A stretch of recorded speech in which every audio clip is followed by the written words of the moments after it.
Dalam jumpa kembali setelah sekalian di rumah, saya Pastor John Trin datang dari Paroki Satu Simon Petrus Gembala Sungguh Minasa. Kita jumpa kembali dalam pembelajaran iman, khususnya kisah Santo Santa. Dan hari ini kita belajar dari Santa Teresia, kanak-kanak Yesus, belajar memikul salib. In nomine Patris et Filii et Spiritus Sancti. Amin. Terus sekalian, kisah ini tidak semua saya sampaikan. Itu dari buku harian, catatan harian dari Santa Teresa dari Lisieux, kanak-kanak Yesus, terjemahan bahasa Prancis yang diterjemahkan dalam bahasa Indonesia adalah Aku percaya akan kasih Allah. Ada beberapa poin yang kita bisa renungkan. Yang pertama, sikap rendah hati.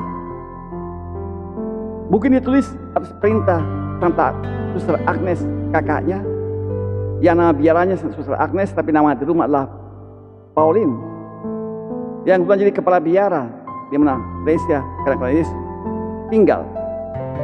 Disuruh menulis catatan harian, dan dia tulis, dan dia memang mau tulis, tetapi sembari berlutut di depan arca Bunda Maria. Arca Bunda Maria sangat penting bagi dia. Kenapa? Karena pada waktu kecil, ketika dia sakit, maka dia berdoa di depan arca Bunda Maria, dan dia merasa bahwa Bunda Maria berbicara kepada dia, dan dia mengalami kesembuhan. Ya, dia minta sakit kepala yang sangat luar biasa, dan itu terjadi sebelum dia komuni pertama, yaitu kira-kira usia 9 tahun. Dan seperti seolah Bunda Maria itu berbicara kepada dia, dan dia ditanya oleh kakaknya kemudian, apa yang Bunda Maria katakan kepadanya. Dia merasa bahwa sakitnya itu adalah gangguan iblis, gangguan yang aneh. Maka Bunda Maria berbicara kepadanya dan dia sembuh.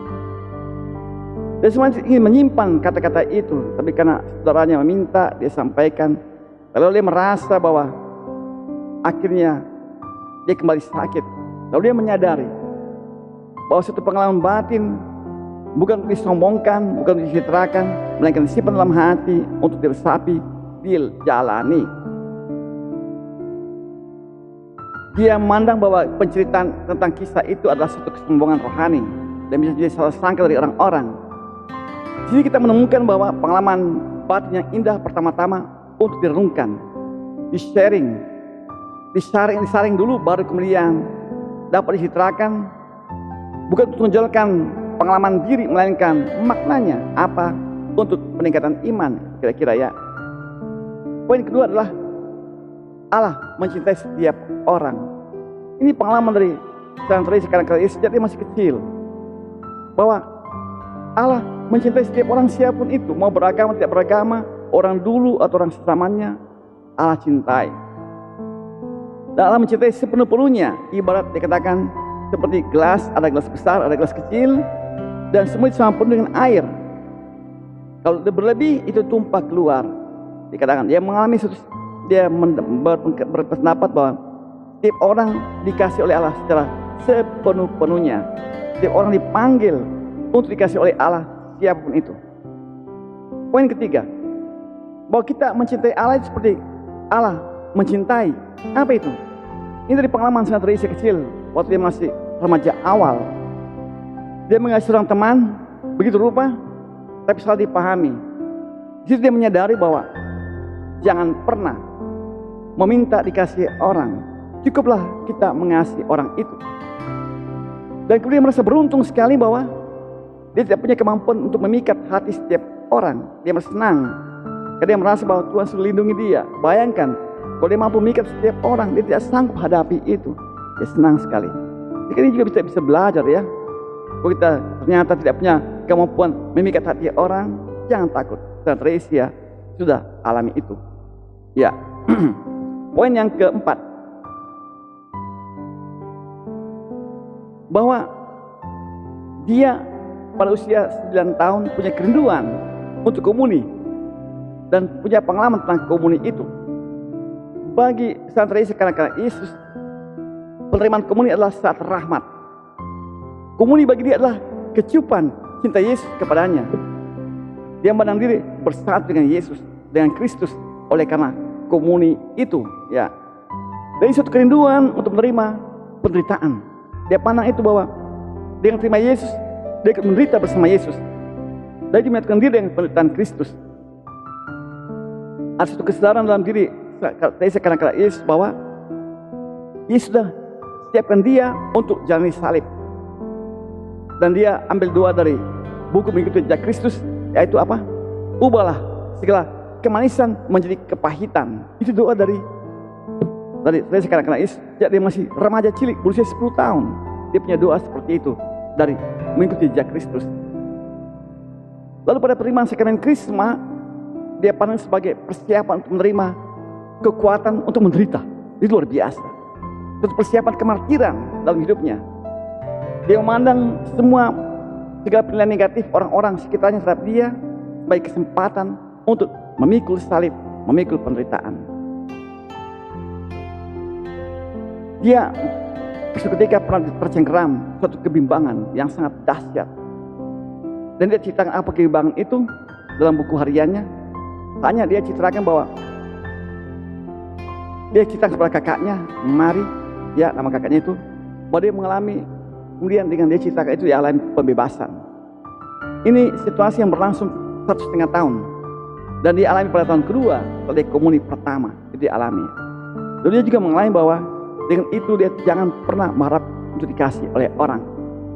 Dia sadar bahwa Tuhan Yesus sudah mengampuni dia begitu rupa, sehingga bagi dia adalah kini saatnya untuk mencintai Yesus dengan luar biasa. Sampai mungkin kayak tidak waras, tapi itu cinta Yesus karena Yesus sudah mengasihi dia. Poin yang keempat, bagi Santa Teresia, dia terima keadaan sebagai kesedihan untuk memikul salib. Itu keadaan dirinya. Teresia sempat keluar dari sekolah dan masuk les privat.